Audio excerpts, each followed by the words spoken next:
ভাবতে হবে চলার পথে কোনটা চাও তুমি, ভাবতে হবে চলার পথে কোনটা চাও তুমি, টাকা নাকি সম্মান তা বলবো আজ আমি। 170 বছর আগের একটি ঘটনা আনুমানিক আজকে আপনাদের শোনাবো। একেবারে সত্য ঘটনা, গল্প হলেও সত্য।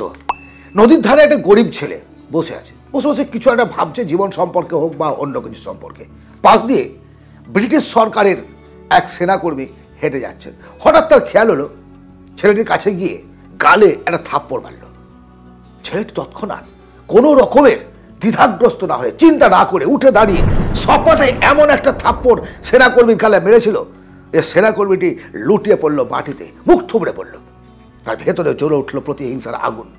ব্রিটিশ সেনাকর্মী বলে কথা, দৌড়ে গেল অফিসারের কাছে, সেনা অফিসারের কাছে, এবং ঘটনাটি খুলে বলল, স্যার এই ঘটনা ঘটেছে। সেনা অফিসার এই সেনাটিকে বলল, ঠিক করেছে, তোমার সঙ্গে যে ব্যবহারটা করেছে সেটা ঠিক করেছে, তুমি এখনই তার কাছে যাও এবং ক্ষমা চাও, তাকে 10,000 টাকা বকশিস দিয়েছো। সেটা করবি অবাক, এটা কেমন কথা স্যার? এই অপমান শুধুমাত্র আমার অপমান নয় স্যার, এটা ব্রিটিশ সাম্রাজ্যের অপমান, রানীমার অপমান। আমাদের অস্তিত্ব থাকবে কোথায়? কিভাবে আমাদের ভয় করে মানুষ? যা বলছি আমি সেনা করবি তো, আমি তো অফিসার, আমি যেটা বলছি তুমি সেটা করবে। কোনো কথা না শুনে অফিসার সেনাকর্মীর হাতে 10,000 টাকা দিয়ে দিলেন। সেনাকর্মী লজ্জায় মাথা নত করে ছেলেটির সামনে দাঁড়িয়ে ক্ষমা চেয়ে তার হাতে 10,000 টাকা দিল। টাকা এবং ক্ষমা চাওয়ার এই ঘটনায় ছেলেটি ভুলে গেল যে তাকে কেউ মেরেছিল, এই সেনাকর্মী তাকে মেরেছিল, মন নরম, ভুলে গেল। চলছে চলছে চলছে এইভাবে 8-10 বছর কেটে যাওয়ার পর একদিন অফিসার সেনাকর্মীকে ডেকে বলল, আচ্ছা একটা সময় তোমাকে একজন মেরেছিল, তোমার গালে একটা থাপ্পড় মেরেছিল, তোমার মনে আছে?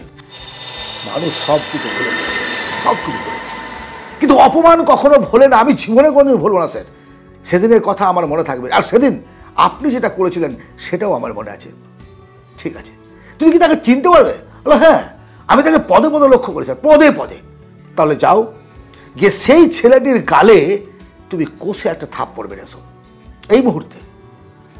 অবাক সেনাকর্মী অফিসারের দিকে তাকিয়ে বলল, স্যার সেটা কীভাবে সম্ভব এত বছর পর? আর তাছাড়া আপনার দেওয়া টাকায় সে বিভিন্ন রকমভাবে খাটিয়ে আজকে সমাজের একজন প্রতিষ্ঠিত মানুষ, কারণ সেই সময় 10,000 টাকা মানে অনেক।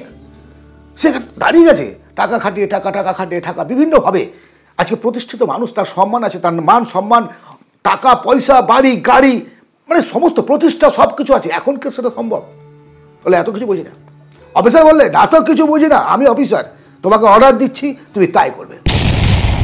ধীর পদক্ষেপে, কিছুটা ভয়ে, কিছুটা সংকুচিতভাবে সেই ব্যক্তির সামনে গিয়ে দাঁড়ালো সেনাকর্মী এবং কোনো কথা না বলে একটা থাপ্পড় মারলো টেনে সেই ভদ্রলোকের, ইয়েস তাকে এখন ভদ্রলোকই বলতে হবে, গালে।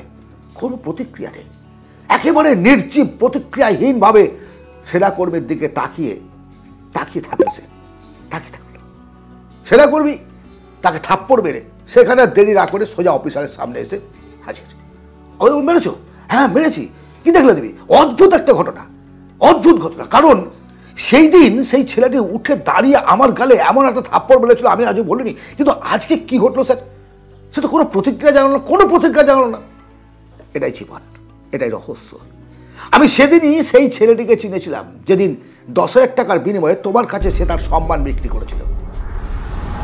তার জীবনটাকে আমি চিনি, বুঝেছি, আর সেই কারণেই আজ সবার সামনে তোমাকে বললাম তার গালে একটা থাপ্পড় মেরে আসতে। এটাই হচ্ছে বদলা, এটাই হচ্ছে নিজের জীবন সম্পর্কে জানা।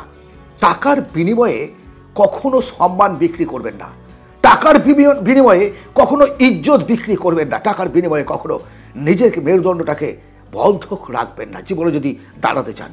হ্যাঁ, অভাব আসবে, টাকা আসবে, টাকা যাবে, কিন্তু একবার যদি সম্মান চলে যায় তাহলে আর ফিরে আসবে না বস, আর ফিরে আসবে না। জীবনে চলার পথে যে সমস্ত ভুল ত্রুটি আমরা করি সেগুলো থেকে বেরিয়ে আসার রাস্তা কী এবং কীভাবে আমরা আমাদের সুন্দর একটা জীবন গঠন করব, তাই হচ্ছে এই চ্যানেলের আলোচনার বিষয়। আমি আমার বাস্তব জীবনের অভিজ্ঞতা, আমার অতীত, আমার বর্তমান এবং আগামী দিনের চিন্তাভাবনা নিয়েই আপনাদের সামনে আমার সমস্ত মতামতগুলো রাখতে থাকি।